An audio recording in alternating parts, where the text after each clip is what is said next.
প্রিয় দর্শক শ্রোতা সবাইকে স্বাগতম জানাচ্ছি ইউকে বাংলার বিশেষ আয়োজন নির্বাচনের হাওয়া অনুষ্ঠানে। পুরো অনুষ্ঠান জুড়ে আপনাদের সাথে আছি আমি লোকমান হাফিজ। আজ অতিথি হিসেবে আমাদের স্টুডিওতে এসেছেন জাতীয় নাগরিক পার্টি এনসিপির কেন্দ্রীয় কমিটির সদস্য, সিলেটের কৃতি সন্তান ব্যারিস্টার নুরুল হুদা জুনেদ সাহেব। আপনাকে স্বাগতম জানাচ্ছি আমাদের স্টুডিওতে। ধন্যবাদ লোকমান ভাই। কেমন আছেন আপনি? আলহামদুলিল্লাহ, আপনি কেমন আছেন? আলহামদুলিল্লাহ, আমাদের স্টুডিওতে আপনি এসেছেন, আসলে আমাদের পরিবারের পক্ষ থেকে ধন্যবাদ জানাচ্ছি আমরা। জাতীয় নাগরিক পার্টি বেশি দিন হয় নাই আত্মপ্রকাশ করেছে। এই শর্ট সময়ের আপনাদের যে পথ চলা, এই পথ চলা আপনি আসলে পুরো দেশের যে অন্যান্য যে জাতীয় আপনার দলীয় দলগুলো আছে, রাজনৈতিক দলগুলো আছে, তাদের সাথে আপনি কিভাবে দেখছেন? ধন্যবাদ লোকমান হাফিজ ভাই এবং ইউকে বাংলা মিডিয়াকে যে আমাকে আমন্ত্রিত অতিথি হিসেবে এখানে এনেছেন, আপনাদের টেলিভিশনের সামনে কিছু বলার সুযোগ করে দিয়েছেন এবং একই সাথে ধন্যবাদ জানাচ্ছি আপনাদের দর্শক শ্রোতাদেরকে। 5 আগস্টের পরে সবচেয়ে হট টপিক যেটা বাংলাদেশে, এটা হচ্ছে নির্বাচন। আর গণতান্ত্রিক দ্বারায় যদি আপনি থাকেন, গণতন্ত্রের অন্যতম হচ্ছে যে মাপকাঠি আপনি হচ্ছে নির্বাচন দিয়েই কিন্তু আপনি হচ্ছে যে নির্ধারণ করবেন কে ক্ষমতায় যাবে। এখন এই ক্ষেত্রে আমরা গণতান্ত্রিক উপায়ে রাজনীতিতে পদচারণ করি। গত 28শে ফেব্রুয়ারি আমাদের নতুন রাজনৈতিক দলের উত্থান হয় এবং এই রাজনৈতিক শক্তিটা মূলত অভ্যুত্থান থেকে আসা শক্তি। অভ্যুত্থানের নেতৃত্বই কিন্তু এই প্ল্যাটফর্মের এই রাজনৈতিক দলের নাগরিক পার্টির নেতৃত্বে আছে এই মুহূর্তে।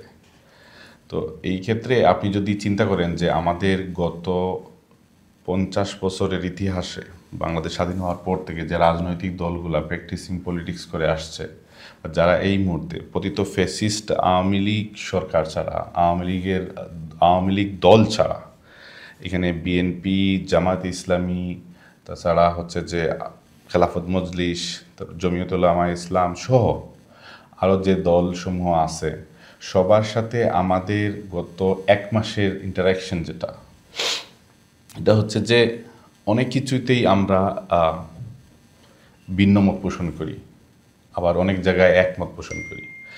আমরা যে জায়গায় সবাই একটা ঐক্য মতে পৌঁছতে পারি বা আমাদের মাইন্ডসেটটা এক জায়গায় ঠিক আছে, সেটা হচ্ছে যে আমরা যখনই মনে করি বাংলাদেশের সার্বভৌমত্বের বিষয়টা আসে বা এই ধরনের কোনো ইস্যু দাঁড় হয়, তখন কিন্তু দেখা যায় যে আমাদের সবার কথাবার্তা কিন্তু একই।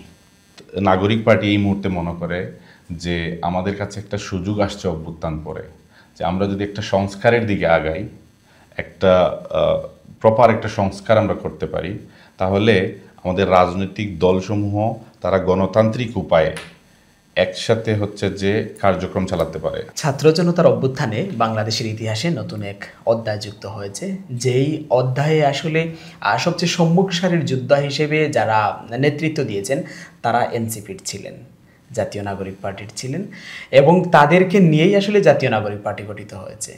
এই জায়গা থেকে জাতীয় নাগরিক পার্টির কাছে কিন্তু দেশের জনগণ অনেক কিছু আশা করেন, যা অন্যান্য দলের কাছে খুবই কম আশা করেন। এই জন্য যে দীর্ঘ এত বছর কিন্তু অনেক দল ছিল, কিন্তু অনেকেই আন্দোলন করেছেন, বাট এনসিপি যে ভূমিকা পালন করেছে, বৈষম্যবিরোধী ছাত্র আন্দোলন যে ভূমিকা পালন করেছে, অনেকেরই সেখানে সাপোর্ট ছিল, বাট একদম মেইন প্রথম সারিতে কাজ করেছে কিন্তু বৈষম্যবিরোধী ছাত্র আন্দোলনের এনসিপির যে সম্মুখ সারির যোদ্ধা, তারা কিন্তু প্রথমে কাজ করেছেন। এবং আমরা যদি বলি আমাদের সাবেক তত্ত্ব উপদেষ্টা নাহিদ ইসলাম, তিনি কিন্তু অনেক নির্যাতনের শিকার হয়েছেন এবং তিনি এনসিপিতে নেতৃত্ব দেওয়ার জন্য উপদেষ্টা পরিষদ থেকে বের হয়ে গেছেন, রিজাইন দিয়ে দিয়েছেন। এই জায়গা থেকে আসলে জনগণ অনেক কিছু আশা করে। এই জায়গা থেকে জনগণকে নিয়ে আসলে আপনারা কিভাবে ভাবছেন, জনগণকে কিভাবে সাপোর্ট করবেন, তাদের সুখ দুঃখের বিষয়টা কিভাবে মূল্যায়ন করবেন? ধন্যবাদ লোকমান ভাই। জনগণের প্রত্যাশা অনেক, কারণ 15 বছরের ফ্যাসিস্ট রিজিম থেকে বের হয়ে আসার জন্য যে নেতৃত্ব ভূমিকা রেখেছে, যাদের নেতৃত্বে আমরা হচ্ছে যে দানবের হাত থেকে মুক্ত হয়েছি, তাদের একত্রে হয়ে একটা রাজনৈতিক প্ল্যাটফর্মে আসা এবং তাদের রাজনীতিতে ভূমিকা রাখায় জনগণ এর এক্সপেকটেশন কিন্তু আসলেই আমাদের উপর বেশি। সো আর আপনি যেটা বললেন যে হ্যাঁ, নাগরিক পার্টি অভ্যুত্থানের নেতৃত্ব দিয়েছে, এটা সত্য। নাগরিক পার্টি অভ্যুত্থানের নেতৃত্বের মূল অংশ, কিন্তু এইখানে যেটা হচ্ছে যে এই অভ্যুত্থানে কিন্তু অন্যান্য স্টেক হোল্ডাররাও ছিল, যারা হচ্ছে যে ফেসিস্টের বিরুদ্ধে ছিল, দীর্ঘকাল হচ্ছে যে আন্দোলন করেছে, এবং এই জুলাই অভ্যুত্থানেও কিন্তু এদের অবদান ছিল। আমরা সবাই মিলে, হ্যাঁ, কেউ বেশি কেউ কম, কিন্তু নেতৃত্বে নাগরিক পার্টির নেতৃবৃন্দই ছিলেন, যারা এখন নাগরিক পার্টি রান করছেন। সো যেহেতু আমরা নতুন একটা এখন ট্রানজিশনাল পিরিয়ডে আছি, নতুন একটা দেশে আমরা মনে করছি যে আমাদের নতুন একটা ধারায় আমরা চলে আসছি, আমরা অতীতের গতানুগতিক পদ্ধতিতে আমরা নাই। সো এই জায়গায় হচ্ছে যে মানুষ যে এক্সপেকটেশন রাখে আমাদের উপর, এটা পূরণের জন্য আমরা আমাদের আকাঙ্ক্ষাগুলোকে প্রথমেই ব্যক্ত করেছি। আমরা অনেক বেশি আকাঙ্ক্ষা বলি নাই, আমরা সহজভাবে তুলে ধরেছি। সো বাংলাদেশের জনগণ কিন্তু আমাদের জাতীয় নাগরিক পার্টির আকাঙ্ক্ষাগুলোকে তাদের নিজের আকাঙ্ক্ষা হিসেবে নিয়ে নিছে। সবাই চাচ্ছে এরা হচ্ছে যে ভালো কিছু করুক। সো এই এক্সপেকটেশনটা নিয়েই আমরা কিন্তু এগুচ্ছি যে আমরা জনগণের আশাটা যেন পূরণ করতে পারি। মূল ফোকাসে আপনাদের জন্য। হ্যাঁ, জনগণ, আমরা জনগণের পাশে যাওয়ার চেষ্টা করছি। নাগরিক পার্টি কাজ করছে, একেবারে তৃণমূল পর্যায়ে নাগরিক পার্টি চেষ্টা করছে মানুষের পাশে যাওয়ার এবং পার্টিটাকে ফর্ম করার। আমরা তাড়াহুড়া করতেছি না, আমরা কচ্ছপের গতিতে যাওয়ার চেষ্টা করছি, কারণ দেশটা আমার এই দেশটা এখানে থাকবে, দীর্ঘদিন আমরা এখানে রাজনীতি করার সুযোগ পাবো। একটা বিষয় হচ্ছে, যদি ইলেকশন হয়ে যায়, ইলেকশন হয়ে গেলে তো আসলে নতুন কেউ ক্ষমতায় আসবেন, এবং নতুন কেউ ক্ষমতায় চলে আসলে তখন আবার এনসিপি চাইলেও ব্যাপক ভূমিকা পালন করতে পারবে না। এই জায়গা থেকে আসলে এনসিপি ইলেকশনে আসা প্রয়োজন। আপনারা ইলেকশনে আসা নিয়ে আসলে কতটুকু চিন্তা করছেন, এবং পুরো দেশব্যাপী 300টি যে আসন রয়েছে সবগুলো আসনেই কি আপনারা প্রার্থী দিবেন? এখানে বিষয় হচ্ছে, দেখেন, আমাদের 1 মাস হইল মাত্র আজকে আমাদের পার্টি প্রতিষ্ঠা হওয়ার। এখন এই সময়ের ভিতরে একটা দল কতটুকু পর্যন্ত করতে পারবে, এটা আগে যদি মানুষের আগের যে ধারণা ছিল যে এতটুকু একটা দল, 1 মাস বয়সের দল বাংলাদেশে প্রতিষ্ঠিত 50 বছর 90 বছরের পুরনো দলের সাথে টক্কর দিয়ে তারা কি বাংলাদেশের 300টা আসন নিয়ে চিন্তাও করতে পারে? তো আমাদের বিষয়টা একটু ভিন্ন, কারণ বাংলাদেশটা এখন একটা ভিন্ন বাংলাদেশ। আমাদের সাথে হচ্ছে যে ওই যে আগে বললাম মানুষের এক্সপেকটেশন অনেক হাই। কেন? কারণ আমরা মানুষের জন্য আমাদের নেতৃত্ব দিয়ে এই দেশকে মুক্ত করেছেন। জুলাই অভ্যুত্থানে এই দলের নেতৃত্বের সাথীরা প্রাণ দিয়েছে। সো যার কারণে হচ্ছে যে, এবং এখন পর্যন্ত কিন্তু দেশের সার্বভৌমত্ব সভরেন্টির কোয়েশ্চেন যেখানে আসে ওইখানে সবার আগে ভূমিকা রাখে এই নেতৃত্ব। সো আমি এই ক্ষেত্রে আপনাকে বলবো যে আমরা 300 আসনে ইলেকশন করার আমাদের কেন্দ্রীয় কমিটি প্রস্তুতি নিচ্ছেন, এবং এরই আলোকে হচ্ছে যে মাঠ পর্যায়ে কাজ চলছে। তবে হ্যাঁ, কাজটা কোনো জায়গায় বেশি কোনো জায়গায় কম, এটা স্বাভাবিক, কারণ আমাদের হচ্ছে যে সাংগঠনিক কার্যক্রম গুছানো লাগতেছে। আমাদের জাস্ট আপনারা জানেন এখন পর্যন্ত শুধু কেন্দ্রীয় কমিটি হয়েছে। গত জুলাই অভ্যুত্থানে যারা দেশে থেকে যারা ভূমিকা পালন করেছেন তাদের মধ্যে আসলে প্রবাসীরাও কিন্তু যথেষ্ট ভূমিকা পালন করেছিলেন। বিদেশে থেকেও আমরা দেখেছি ইন্টারনেট বন্ধ ছিল, তবুও কিন্তু প্রবাসীরা তাদের আন্দোলন থামান নাই। তারা তাদের যার যার জায়গা থেকে আসলে জুলাই গণ অভ্যুত্থানের পক্ষে ছিলেন, পক্ষে লেখালেখি করেছেন। এই জায়গা থেকে আসলে এনসিপি তো এই আন্দোলনের সাথে খুব অঙ্গাঙ্গিভাবে জড়িত। এনসিপি এই প্রবাসীদেরকে কতটুকু মূল্যায়ন করবে, এবং এই প্রবাসীরা যদি আসলে ইলেকশন করতে চান এনসিপি কি তাদেরকে সুযোগ করে দিবে? দেখেন, কোয়েশ্চেনটা একটু হচ্ছে যে একটু কঠিন, কারণ যদি আন্দোলনের সম্পৃক্ততা নিয়ে বলেন, যে আন্দোলন যখন শুরু হয়েছে ঢাকায়, যখন কোটা রিফর্ম মুভমেন্ট শুরু হইল, তখন পৃথিবীর সব জায়গায় কিন্তু বাংলাদেশি প্রবাসীরা যারা আছে সবাই কিন্তু এই আন্দোলনের সাথে জড়িত হওয়া শুরু করলো। প্রবাসীরা কিন্তু ফ্যাক্ট, আপনি বাংলাদেশের বাইরে 1 কোটি প্রবাসী আছে যারা বাংলাদেশে থাকা 3 থেকে 5 কোটি মানুষকে ইনফ্লুয়েন্স করতে পারে। একটা মানুষ প্রবাসের তার পুরা ফ্যামিলির 4-5 জন মানুষকে সে ইনফ্লুয়েন্স করতে পারে, সে যেই দিকে বলবে ওই দিকেই যাবে, তার ভয়েসটা কিন্তু তার ওই মানুষজন শুনবে। আপনি তো এনসিপির কেন্দ্রীয় কমিটির নেতৃত্বে আছেন, তো এই জায়গা থেকে আপনি ইলেকশন করার চিন্তা ভাবনা কি দল আপনাকে নিয়ে কতটুকু ভাবছে? আমরা আসলে ব্যক্তিকেন্দ্রিক চিন্তাটা কম করার সুযোগ আছে এই মুহূর্তে, কারণ আমাদের তো দল গুছানোর কাজ করা লাগতেছে। আমাদের সিলেটের নেতৃত্বে আছেন এহতেশাম হক, অর্পিতা শ্যামা দেব, তারপর হচ্ছে যে প্রীতম দাস, তারপর অনিক রয়। আমরা সবাই মিলে হচ্ছে যে চেষ্টা করছি যে সিলেটে এনসিবির একটা প্ল্যাটফর্ম দাঁড় করানো যায় কিনা। কারণ আপনি ছোটো একটা প্ল্যাটফর্মের হচ্ছে যে বড় অংশীদার হয়ে তো লাভ নাই, কিন্তু বড় একটা প্ল্যাটফর্মের ছোটো অংশীদার হইলেও কিন্তু লাভ আছে। তো দেশের জন্য কিছু করতে পারবেন এই প্ল্যাটফর্মে।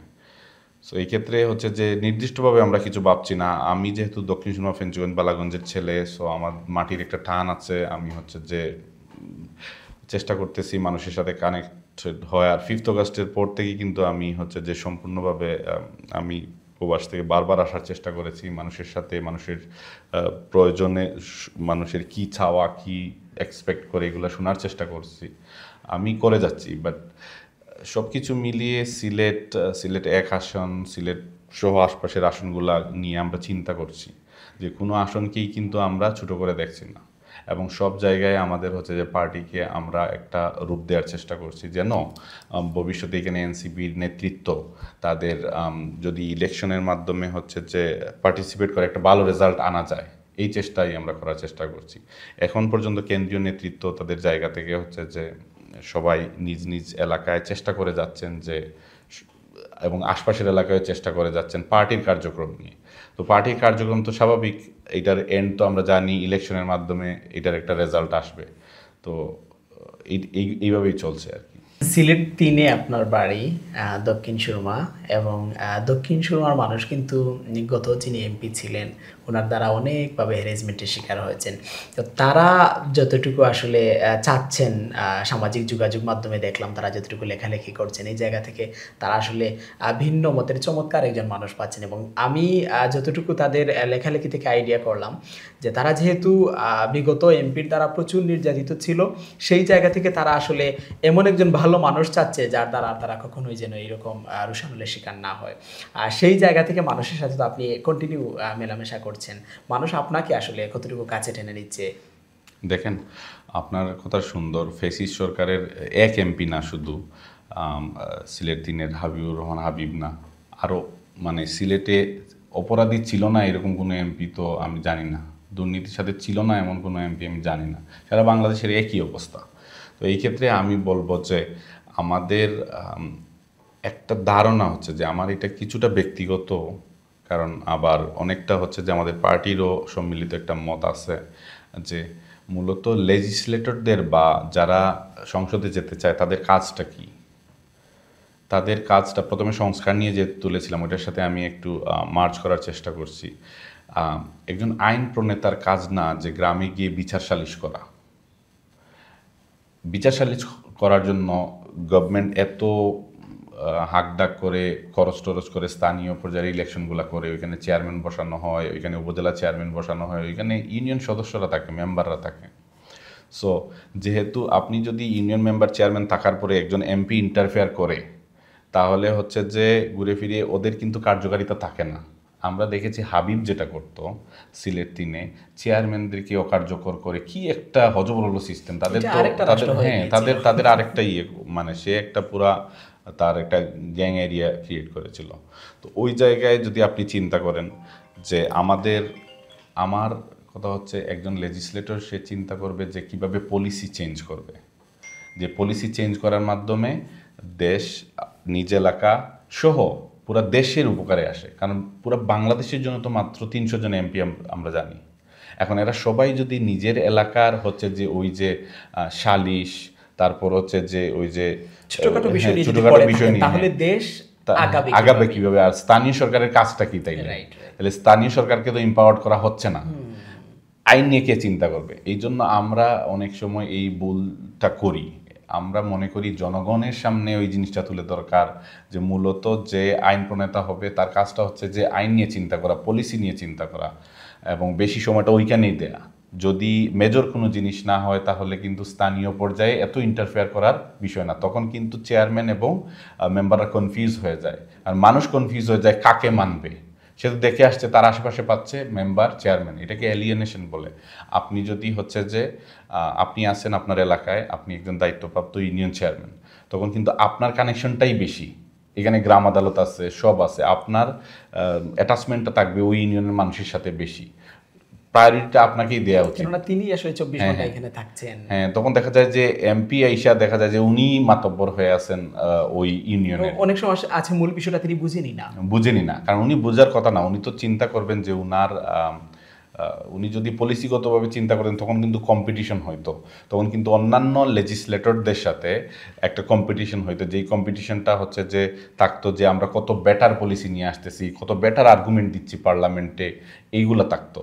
তো ওইগুলা না করে আমাদের গত টার্নগুলো আমরা যেটা দেখলাম, এমপিরা ওইখানে গিয়ে প্রধানমন্ত্রীকে নিয়ে ওই যে খুব খুশি করার মতো কথাবার্তা বলে, কেউ গান গায়, মমতাজের মতো প্রধানমন্ত্রীকে নিয়ে গান গায়, হাসিনাকে নিয়ে গান গায়ে যেন খুশি করতে পারে, এইসব করতে থাকে। কারণ কি, সে তো কখনো চিন্তা করে না যে আইন বানানো হচ্ছে আমার কাজ, কোনো একটা আইনের হচ্ছে যে বিষয় নিয়ে আমি যেন ওদেরকে হচ্ছে যে আইনটা ভালো হইলো কি খারাপ হইলো এটা নিয়ে আমি আর্গুমেন্ট দেওয়া হচ্ছে যে আমার কাজ, ওইগুলো না করে সে কিন্তু তুষামুদিতে ব্যস্ত হয়ে পড়ে। এই জন্যই সংস্কার প্রয়োজন। আমাদের সংস্কার না হইলে আমরা কিন্তু এইরকম মানুষই যাবে। আরেকটা বিষয় জানেন আপনি কতটুকু খেয়াল করেছেন, সেটি হচ্ছে স্থানীয় পর্যায়ে যে ইলেকশনগুলো হয়, সেই ইলেকশনগুলোতে আসলে বা অনেক ইলেকশনে আমরা দেখেছি যে ধারাবাহিকতা থাকে। যেমন উদাহরণস্বরূপ আজকে অমুক চাচা এই বছর ইলেকশন করতেছেন, পরবর্তীতে এই ফ্যামিলি থেকে অমুক আসবেন, অথবা ওনারই আত্মীয় তমুক আসবেন। এই যে একটা ধারাবাহিকতা থাকে, এই ধারাবাহিকতা কিন্তু গত আন্দোলনের সময় ভেঙেছে এবং এটা একটা ভাটা পড়েছে, যেহেতু আমাদের দুইজন তরুণ উপদেষ্টা পরিষদে ছিলেন। মনে হচ্ছে যে আগামীতে এরকম আরও প্রচুর আসবে। এই জায়গা থেকে ইউপি ইউনিয়ন পরিষদ নির্বাচন, উপজেলা পরিষদ, এইগুলোতে আপনারা আসলে আপনাদের যে তরুণরা আছেন তাদেরকে কতটুকু রাখার চিন্তা ভাবনা করবেন? আপনি হচ্ছে যে আমরা প্রথমে হচ্ছে পরিবারতন্ত্র বা পলিটিক্সের নেপোটিজমের একদম বিরোধী। আমরা এখানে কোনো ছাড় নাই, কারণ বাংলাদেশের ইতিহাসে মনে হয় আমরাই কোনো রাজনৈতিক দল যারা প্রকাশ্যে হচ্ছে যে পরিবারতন্ত্র, আমাদের প্রথম ঘোষণায় হচ্ছে যে পরিবারতন্ত্রের বিলুপ্ত চাই, আমরা এটা ঘোষণা করেছি, আপনারা সবাই দেখেছেন 28 ফেব্রুয়ারি। সো এই ক্ষেত্রে আমরা হচ্ছে যে স্থানীয় পর্যায়ে ইলেকশন যখন আসবে তখনও আমরা ওই একই যোগ্য নেতৃত্ব আমরা তুলে নিয়ে আসতে চাইবো। সেই ক্ষেত্রে যদি আপনি যদি দেখি যারা হচ্ছে যে ইউথরা হচ্ছে যে সমাজের কাজে নিজেকে সম্পৃক্ত করতে পারছে, তাদেরকে হচ্ছে যে আমরা অবশ্যই তুলে নিয়ে আসবো, যারা হচ্ছে যে স্থানীয় পর্যায়ে নেতৃত্ব দিতে পারে এবং জনগণের জন্য ভালো কাজ করতে পারবে। এখন আর্টিফিশিয়াল ইন্টেলিজেন্সের যুগ, পৃথিবী অনেক আগায় গেছে। আপনি এখন ওই পুরানা আদলে চিন্তা করলে হবে না যে আমার গোষ্ঠীর মানুষ আছে এতজন, আমি এদেরকে নিয়ে আগায় গেলাম, আমার বুটের কিছু হচ্ছে বুট ব্যাংক আছে, এইভাবে আগায় গেলাম। এভাবে আগাইলে কিন্তু আপনি বেশি দূর যেতে পারবেন না, দেশকে নিয়ে যাইতে পারবেন না। আপনি যোগ্য নেতৃত্ব আনেন, একটা স্কেল নির্ধারণ করে দেন যে একজন চেয়ারম্যান হইতে হইলে এই যোগ্যতা, আপনার একজন ইউনিয়ন সদস্য হইতে হইলে এই যোগ্যতা লাগবে। তখন দেখা যাবে যে চাইলেও ওই মানুষটা একটা নির্দিষ্ট গোষ্ঠীর হইলেও ওনাকে প্রথমে এডুকেশনালি কোয়ালিফাইড হইতে হবে, তারপর হচ্ছে যে সব রিকোয়ার্ড ক্যারেক্টার এভিডেন্স যদি আমরা দেখি যে ওনার পিছনের ইতিহাস, উনি কোনো মামলার সাথে আছেন কিনা, কোনো ফৌজদারি অপরাধের সাথে সম্পৃক্ত আছেন কিনা, এইসব বিষয় যদি আমরা একটা সংস্কারে নিয়ে আসতে পারি, যেটা কিন্তু ওয়েস্টার্ন কান্ট্রিগুলো এরকমই হয়, তখন দেখা যাবে যে অটোমেটিক আমাদের ওই মানুষগুলা ভালো নেতৃত্বটা উঠে আসবে। ওয়েস্টার্ন কান্ট্রি বলতে মনে হলো আপনি তো বিদেশে আসলে দীর্ঘ একটা সময় ব্যয় করেছেন। বিদেশে তো কত সুন্দর আপনি দেখলেন, আইন থেকে ধরে তাদের সবগুলাই চমৎকার, ফ্যান্টাস্টিক, এবং তাদের নাগরিকরা আসলে খুবই সন্তুষ্ট তাদের নিয়ে। বিদেশি এগুলো কতটুকু অ্যাপ্লাই করবেন বাংলাদেশের ক্ষেত্রে? এইটা কিন্তু আপনি যখন হচ্ছে যে 5th অগাস্টের পরে আপনি দেখবেন আমাদের ইউকে থেকেও অনেক জায়গা থেকে হচ্ছে যে মানুষজন আসছে, এসে হচ্ছে যে ওইখানের ফর্মুলাগুলো বা স্থানীয় সরকার কিভাবে চলে এগুলো নিয়ে অনেক আলোচনা হয়েছে। আমরাও কিন্তু কয়েকটা হচ্ছে যে বডির সাথে কথা বলে, ওনারা প্রধান উপদেষ্টার সাথে কথা বলেছেন, যে বা সংস্কার কমিশনের সাথে কথা বলেছেন, যারা হচ্ছে যে স্থানীয় সরকার কিভাবে কাজ করে বাইরে, ওইভাবে কি এই দেশে বাংলাদেশে ইমপ্লিমেন্ট করা যায় বা বাংলাদেশের প্রেক্ষাপটে কতটুকু সম্ভব, এইসব নিয়ে আলোচনা হয়েছে। আমি আশা করি বাংলাদেশের এই ট্রানজিশনাল গভর্নমেন্ট হচ্ছে যে ওইগুলো থেকে ওই পরামর্শগুলো নিবেন ওনারা এবং নিয়ে কাজে লাগাবেন। আমি মনে করি এটা ইম্পসিবল কোনো টাস্ক না। বাইরে যেভাবে চলতেছে স্থানীয় সরকার, বাংলাদেশেও এরকম চলা সম্ভব। আর আমার আসলে প্রবাসী জীবন বেশি দিনের না। আমি কিন্তু 2018 সালের ইলেকশনে হচ্ছে যে হামলা শিকার হই, তখন শেখ হাসিনার রুশান হলে বেশি পড়ে গিয়েছিলাম। তখন আমার এক হাতে বারেটলোর অফার ছিল, অন্য হাতে দিকে মামলা। আমি কিন্তু দেশে থাকারই চেষ্টা করেছিলাম, তখন চিন্তা করলাম হ্যাঁ আমি দেশকে যদি ভালো কিছু দিতে চাই আরও বেশি আকারে কোনো কিছু করতে চাই তাহলে আসলেই I need to get some educational qualification. এই জন্য হচ্ছে যে চলে গেছিলাম। তো গত 5 বছর আমি ছিলাম দেশের বাইরে। আমি কিন্তু অনেক লম্বা টাইম ছিলাম না, এবং না আসার রিজনগুলো ছিল, কিন্তু আসার মতো কোনো সুযোগ ছিল না।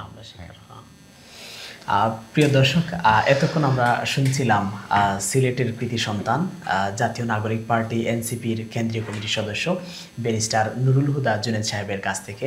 আমরা আশা করব জনগণ যেভাবে তাদের দিকে তাকিয়ে আছেন সুন্দর একটি দেশ গঠনের অপেক্ষায়, আমরা সেই আশাবাদ ব্যক্ত করেই আজকের মতো এখানেই শেষ করছি। সবাই ভালো থাকুন, সুস্থ থাকুন। ধন্যবাদ সবাইকে।